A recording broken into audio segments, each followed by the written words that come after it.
जो यीशु ने उनको कहा था। और एक टाइम आया जब उसने विश्वास के साथ पवित्र आत्मा की सामर्थ्य से भर गए। ताली बजा सकते हैं, ताली बजा सकते हैं। हालेलुया। मैं आपसे कहना चाहता हूं कलीसिया, आने वाले आप नवंबर के महीने में आप पवित्र आत्मा की सामर्थ्य से भरना चाहते हैं, तो मैं आपसे कहना चाहता हूं, आपको अभी से तैयारियां आपको बता दे रहा हूं, अभी से तैयारी करना शुरू कर दे। रोज सुबह और शाम आप तीनों पर बाइबल पढ़ना आरंभ कर दे, तीनों पर प्रार्थना करना आरंभ कर दे। उपवास और फास्टिंग के साथ आप अपने आप को तैयार करना आरंभ कर दे। आपके सिर पे हाथ रखा जाएगा और आप पवित्र आत्मा की सामर्थ्य भरने पाएंगे। बोलो ऊंची आवाज में हालेलुया।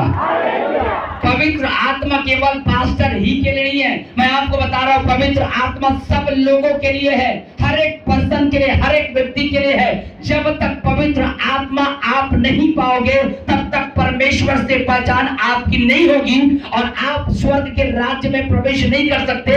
बाइबल बताती है, पौलुस ने कहा, जो पवित्र आत्मा तुम्हें दिया गया है वो अंतिम दिन का एक छाप है, इसलिए कोई भी गंदी बात बोलकर पवित्र आत्मा को शोकित मत करो। यदि किसी के अंदर, पौलुस कहता है रोमियो 8 अध्याय उसके 9वें पद में, यदि किसी व्यक्ति के अंदर परमेश्वर का आत्मा नहीं है तो वो परमेश्वर का जन नहीं है। जब प्रभु यीशु मसीह इस दुनिया का न्याय करने के लिए आएगा, अपने लोगों को लेने के लिए आएगा, तो वो किससे पहचानेगा कि वो उसका जन है? वो पवित्र आत्मा देखकर पहचानेगा कि ये मेरा जन है, ये मेरा बेटा है, ये मेरी बेटी है, और उनको अपने साथ उठा के स्वर्ग लेके जाएगा। बोलो आमीन, बोलो आमीन।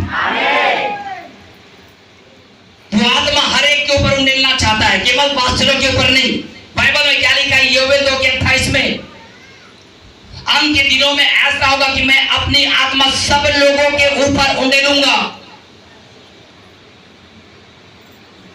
सब लोगों के ऊपर।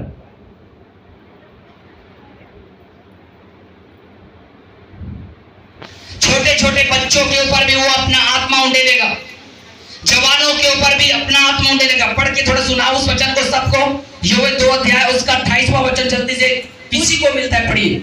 उन बातों के बाद मैं सब प्राणियों पर अपना आत्मा उंडेलूंगा, मैं सब प्राणियों पर अपना आत्मा उंडेलूंगा। तुम्हारे बेटे बेटियां भविष्यवाणी करेंगी। देखिए यीशु परमेश्वर क्या कहता है, तुम तो भविष्यवाणी करोगे ही करोगे मेरे नाम से, लेकिन तुम्हारे बेटे और बेटियां भी भविष्यवाणी करेगी।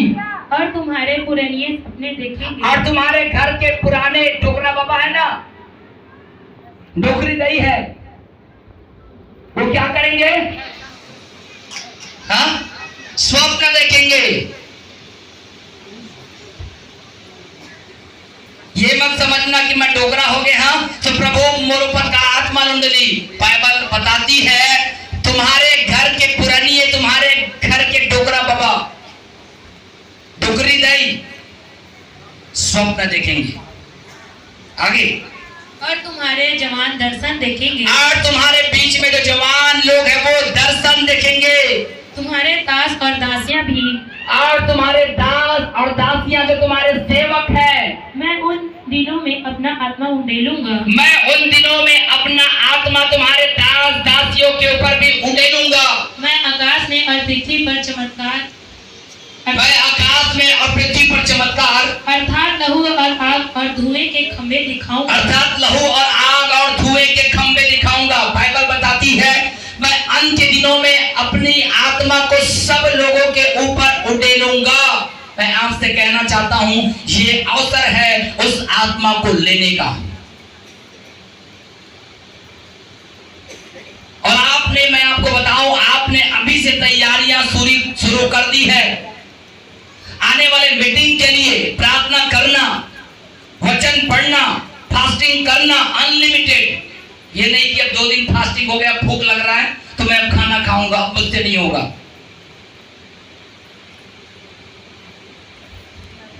उपवास की सीमा आप मत रखो, मुझे इतना दिन तक उपवास रखना है। मैं आपको बताऊं, जब मैं उपवास आरंभ करता हूं तो अनलिमिटेड। पिछले साल मैंने ज्यादा उपवास नहीं रखा, लेकिन मैंने अब निर्णय ले लिया है अब उपवास में ज्यादा चलना है। आज 20 तारीख है, ये महीने का 29वां तारीख, लगभग 2 महीने हो जाएगा।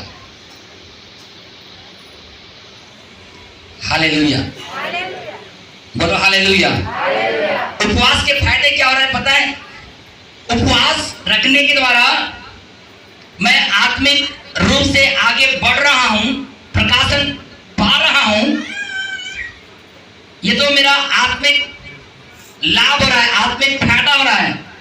उसके साथ साथ मेरा स्वास्थ्य भी, मेरा शरीर भी ठीक ठाक है।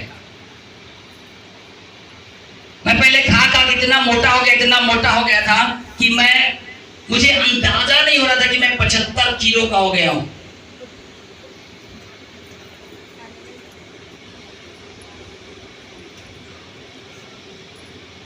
मुझे खुद अंदाजा नहीं था, मेरे को प्रॉब्लम कुछ भी नहीं था, लेकिन शरीर इतना मेरा मोटा हो गया था, सारे कपड़े टाइट हो रहे थे। लेकिन उपवास रखने के द्वारा मैं आत्मिक रूप से भी फिट हो रहा हूं और शारीरिक रूप से भी फिट हो रहा हूं। आमीन, हालेलुया। उपवास रखो और आत्मा में बढ़ो।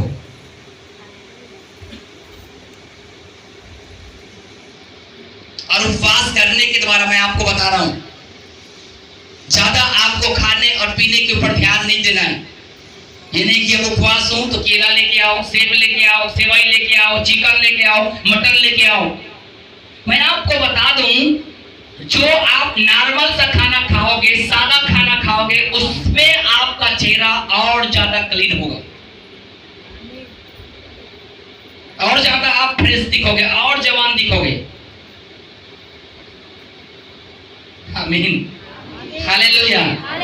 मैं आपको बता दूं, आप कभी इस बात को अंदाजा लगाना, जब ज्यादा आप चिकन मटन खाओगे तो चेहरा आपका कैसा भद्दा होते जाएगा। लेकिन जब आप कड़वी साग पात खाओगे, हरी सब्जियां आप खाओगे, दाल रोटी चावल का आप सेवन करोगे, आपका चेहरा निखरता जाएगा। मेरा ये अनुभव है। हम लोग भी पहले हफ्ते में 2 बार 3 बार खा लेते थे, लेकिन अब ऐसा हो गया कि चिकन मटन खाने का इंटरेस्ट खत्म हो गया है। बन गया है तो शौक से चलो 1 आध पीस खा लो, नहीं तो छोड़ दो।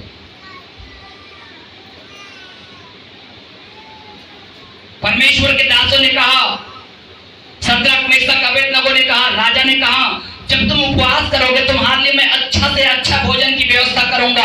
उसने कहा, राजा हमें वही भोजन दे जो हमारे लिए उचित है। हम कड़वी साग पात खाकर उन लोगों से ज्यादा तरोताजा दिखेंगे, उन लोगों से ज्यादा क्लीन दिखेंगे जो मांस खाकर वो आएंगे। Hallelujah, hallelujah. आप सोच रहे होंगे कई बार से, अरे मीटिंग हो रहा है बार बार, लेकिन पास्टर लोग चिकन के ऊपर ध्यान क्यों नहीं दे रहे हैं? मैं आपको बता रहा हूं, यदि चिकन नहीं बन रहा है तो वो आपके सेहत के लिए फायदा है, और आप 4 लोगों को लेके आ रहे हैं, वो ठोकर नहीं खा रहे हैं। बाइबल ये नहीं बताते कि आप चिकन मत खाओ, मटन मत खाओ, खाओ, लेकिन दायरे में रह के खाओ, सीमा में रह के खाओ। यानी कि चिकन खाना 1-1 किलो की डकार रहे हो। मीटिंग में हमने इसलिए बंद कर दिया ताकि जो नए लोग आ रहे हैं, जो अन्य जाति, जो प्रभु को नहीं जानते, उनको उनसे घृणा है, तो वो उस भोजन के कारण ठोकर ना खाए। पौलुस कहता है, यदि तेरे भोजन के कारण तेरा भाई ठोकर खाता है तो उस भोजन को खाना तो छोड़ दे। हाँ, आप कहीं पे गए हैं और आपके चिकन खाने से किसी को ठोकर लग रही है, ये भाई साहब चिकन खाता है, तो मैं आपको बता रहा हूं, उस जगह में जहां पे आपने सुसमाचार प्रचार करने के लिए गए हैं, वहां पे आप चिकन खाना छोड़ दें, बहुत तेरी आत्माओं को आप जीतेंगे। आमीन, हालेलुया, बोलो हालेलुया। पौलुस कहता है, मुझे यहूदियों के साथ यहूदी बनना पड़ा, यूनानियों के साथ यूनानी बनना पड़ा, अन्य जातियों के लिए अन्य जाति बनना पड़ा, क्योंकि मैं कैसे भी करके उनकी आत्माओं को जीतना चाहता था, उनको प्रभु के सामने लाना चाहता था, और जहां जहां गया उनके समान वो बन के दिखाया और आत्माओं को जीता और प्रभु के सामने घुटना टिकाया। आमीन, हालेलुया, बोलो ऊंची आवाज में हालेलुया। हालेलुया। पवित्र आत्मा आप सबके लिए है। आने वाले मीटिंग के तैयारी के साथ आओ। मैं आपसे कह रहा हूँ, किसी को भविष्यवाणी करने का वरदान मिलेगा, किसी को अन्य भाषा बोलने का वरदान मिलेगा, किसी को परखने का वरदान मिलेगा, किसी को बुद्धि का वरदान मिलेगा, किसी को आत्मा का वरदान मिलेगा, किसी को ज्ञान का वरदान मिलेगा, किसी को प्रकाशन का वरदान मिलेगा, किसी को अन्य भाषा के अनुवाद करने का वरदान मिलेगा। 9 प्रकार के वरदानों में से आपको कोई ना कोई वरदान प्रभु स्वर्ग से